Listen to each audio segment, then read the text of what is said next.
दोस्तों नमस्कार। हम एक बार फिर से हाजिर हैं आपके समक्ष और इस बार फिर वही विरोध प्रदर्शनों को लेकर कुछ लिखा है और उसी पर चर्चा करते हैं।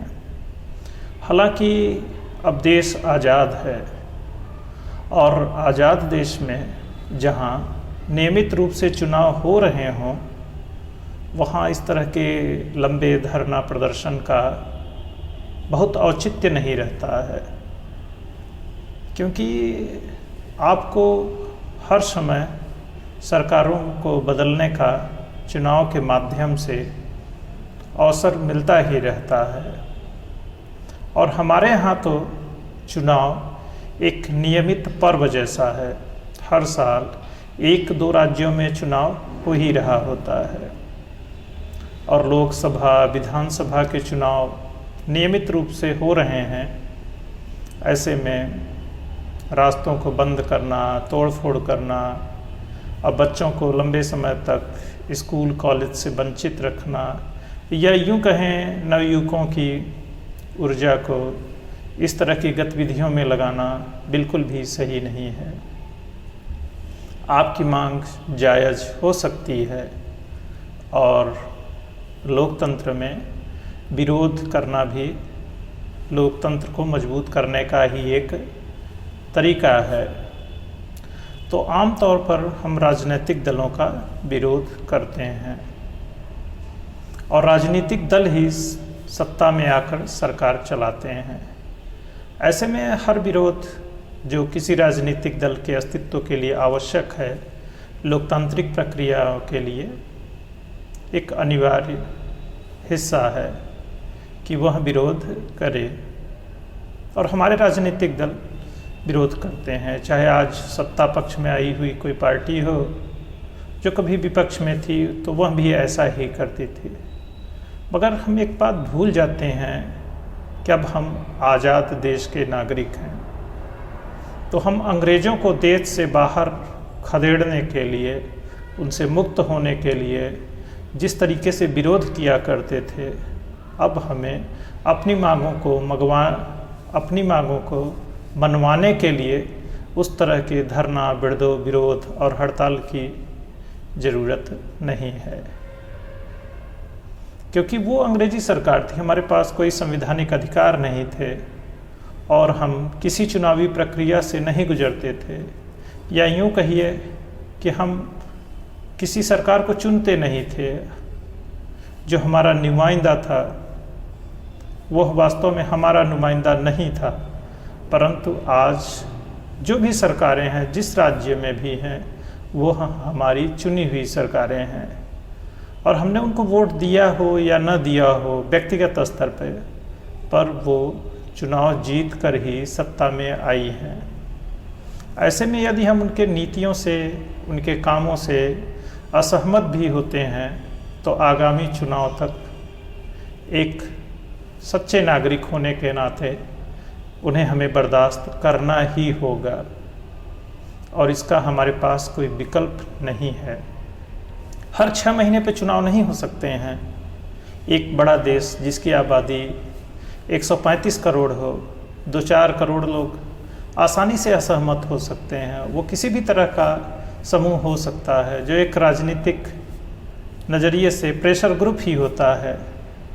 ऐसे में सबकी बात नहीं मानी जा सकती है और इस लोकतांत्रिक प्रक्रिया में एक बड़ा समूह चीज़ों से असहमत रहेगा। इस बात से कोई इनकार नहीं कर सकता है और हम भी इनकार नहीं कर रहे हैं। मगर हड़ताल, तोड़ फोड़ और बंद अब हमारा तरीका नहीं हो सकता है। तो हम सरकार की किसी भी नीति, व्यवस्था, विधान से असहमत हैं तो हमें जनता के बीच में जाना होगा और बताना होगा कि यह सरकार और उसकी नीतियां हमारे राष्ट्र और लोगों के लिए बिल्कुल भी सही नहीं हैं और अब की चुनाव में हम इन्हें सत्ता से बाहर कर देंगे और हमारे जैसे देश के लिए यही एक तरीका होगा। अभी किसी भी राज्य में चुनाव होने वाला है, हम उस पार्टी की विचारधारा से, उसकी नीतियों से असहमत हैं तो निश्चित रूप से हम उसे वोट करके बाहर कर देंगे। लेकिन हम देश को बंधक नहीं बनाएंगे। और उन नियम और विधानों को बदलने के लिए या और अच्छा करने के लिए हमारी संसद और विधानसभा ही माध्यम होनी चाहिए। सड़क पे अराजकता फैलाकर हम अपनी बात को नहीं मनवा सकते, या यूँ कहें नहीं मनवाना चाहिए। अगर हम राष्ट्रीय गरिमा सम्मान को बनाए रखना चाहते हैं और एक सही तरीके से आगे बढ़ना चाहते हैं तो हमें उसी लोकतांत्रिक तरीके को अपनाना होगा और किसी भी सरकार को चुनाव के माध्यम से हमें बाहर करना होगा। चुनाव हमेशा हो रहे हैं। अगर कोई ऐसी सरकार हो जो चुनाव न होने दे रही हो और वो चुनकर न आई हो, या फिर वह ऐसा कोई काम कर रही हो जिसका उसने चुनाव पूर्व घोषणा न किया हो, जिसे आप चुनावी घोषणा पत्र कहते हैं, उसके विरुद्ध कुछ काम कर रही हो जो राष्ट्र के विरुद्ध हो, तो निश्चित रूप से उसका विरोध किया जाना चाहिए। और उस विरोध के भी तरीके हैं, माननीय उच्च न्यायालय है, संसद है, और तमाम तरीके से लिखे पढ़े जा सकते हैं और जनता की अदालत में जाया जा सकता है और जनता सब समझती है। अगर आप गलत विरोध कर रहे हैं और सिर्फ प्रचार के लिए हथकंडे अपना रहे हैं तो ये भी निश्चित मानिए आप चुनावी राजनीति या लोकतांत्रिक प्रक्रिया में बिल्कुल भी सफल नहीं हो पाएंगे। आप चाहे जितनी बात कह लीजिए, जनता उसे नकार ही देगी। आप चाहे तो चुनाव परिणामों पर गौर करके यह बात समझ सकते हैं कि आप सत्ता से क्यों बाहर हो गए या फिर आप सत्ता में क्यों नहीं आ पा रहे हैं। बहुत से राजनीतिक दल अपना अस्तित्व खोते जा रहे हैं, तो इसके पीछे का कारण दूसरा कोई राजनीतिक दल नहीं है, बल्कि उनकी अपनी विचार प्रक्रिया है जिसमें वो कोई विचार ही नहीं रख रहे हैं और बहुत दिन तक आप जनता को धोखा नहीं दे सकते हैं। इसी तरह वर्तमान राजनीतिक दल जो सत्ता में है, अगर वो गलत निर्णय लेगी, गलत काम करेगी, तो यकीन मानिए जनता उसे भी उसी हाशिए पर ले जाएगी। तो जनता में यकीन करिए, लोकतंत्र में यकीन करिए और आप भी जनता के बीच में जाइए। 2-4 साल में कुछ देश का बुरा नहीं हो जाएगा और आप अगर सही हैं तो जनता के बीच में अपनी बात कहिए और यकीन मानिए जनता आपको वर्तमान सरकार से ज़्यादा वोट और बहुमत देकर आपको संख्या बल में उससे कहीं आगे रखेगी, बशर्ते आप सही हों और आप किसी प्रोपेगेंडा का हिस्सा ना हो, क्योंकि ये पब्लिक है, ये सब जानती है। आज हमारे नेता और न्यूज़ पर भरोसा करना बहुत मुश्किल है, क्योंकि सब कुछ प्रोपेगेंडा के तहत चल रहा है। उसका उद्देश्य क्या है यह आम आदमी नहीं समझ सकता है। जिन समाचार माध्यमों की जिम्मेदारी होती है कि वो सही सूचनाओं को जनता तक पहुंचाएं, वो अपने उद्देश्य से पूरी तरह भटक गए हैं और हमारा नेता भी कुछ और कर रहा है। पर जानते ही हैं ना, ये पब्लिक है, सब जानती है। धीरे धीरे आपकी हमारी सबकी पोल खुल जाती है। आप एक बार झूठ बोल सकते हैं, 2 बार झूठ बोल सकते हो, लेकिन आप लगातार झूठ, आपकी आदत है, बोलते रहिए, लेकिन जनता धीरे धीरे सब समझ जाती है। आप सत्ता में हैं, विपक्ष में हैं, मीडिया में हैं, आप ब्यूरोक्रेट हैं, आप कुछ भी हों, यह पब्लिक है, धीरे धीरे सब जान जाती है। यकीन मानिए आपका झूठ ज़्यादा दिन नहीं चलेगा और झूठ आप कितना बोलोगे, एक दिन पोल तो खुल ही जाएगा।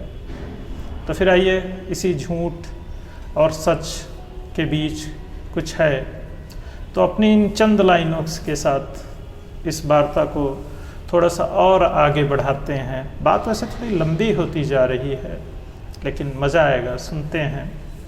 कुछ लिखा है जो अपने नेता की ही आलोचना है। आप संघर्ष से नेता पैदा नहीं होते, संघर्ष से मीडिया और राजनीति में, यकीन मानिए कहना अच्छा नहीं है, दलाल पैदा होते हैं। और जो जनता उन पे यकीन कर रही है वह मूर्ख बनती है और एक पूरी पीढ़ी को हमारे नेता बर्बाद कर देते हैं। आंदोलन के नाम पर उनसे स्कूल कॉलेज छीन लिया जा रहा है, किताबें उनके हाथ में जाने नहीं दी जा रही हैं। नेता चाहता है कि वह जितना कह रहा है उतना ही सच माना जाए, और फिर क्या होता है, एक पीढ़ी का भविष्य बर्बाद हो जाता है। मान लीजिए आप हाई स्कूल, इंटर और यूजी के छात्र हैं और आप आंदोलन से जुड़ गए, तो सोचिए आपके हाथ क्या आएगा। आपका करियर खत्म हो जाएगा और आप क्या बनोगे?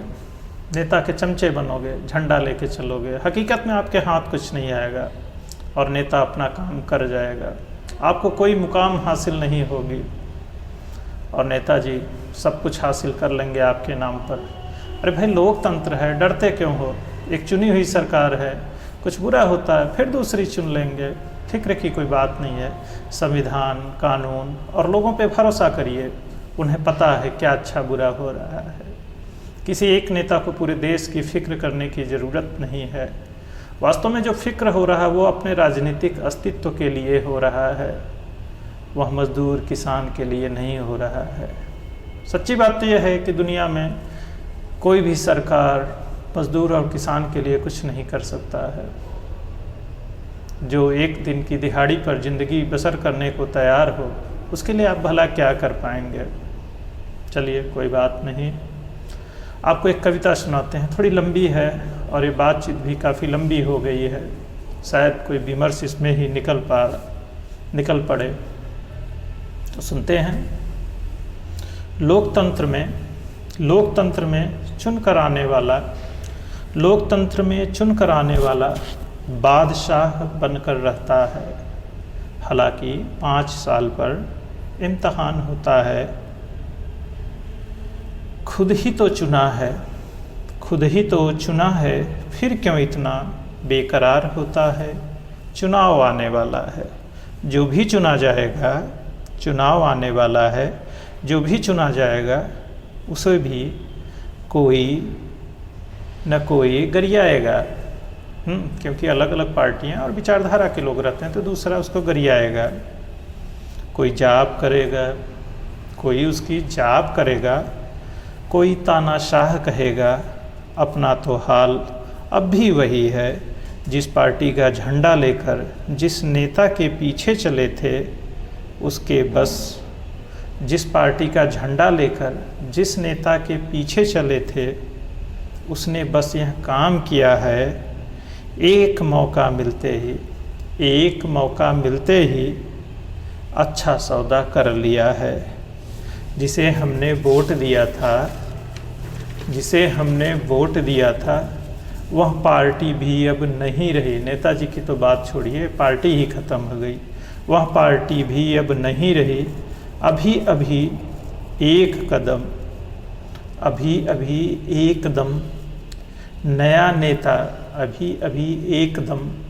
एक नया नेता मार्केट में आया है। हर तरह का डर दिखाता है। मोटा आसामी लगता है। खूब खाता और खिलाता है। धर्म जाति वाला इमोशनल कार्ड भी रखता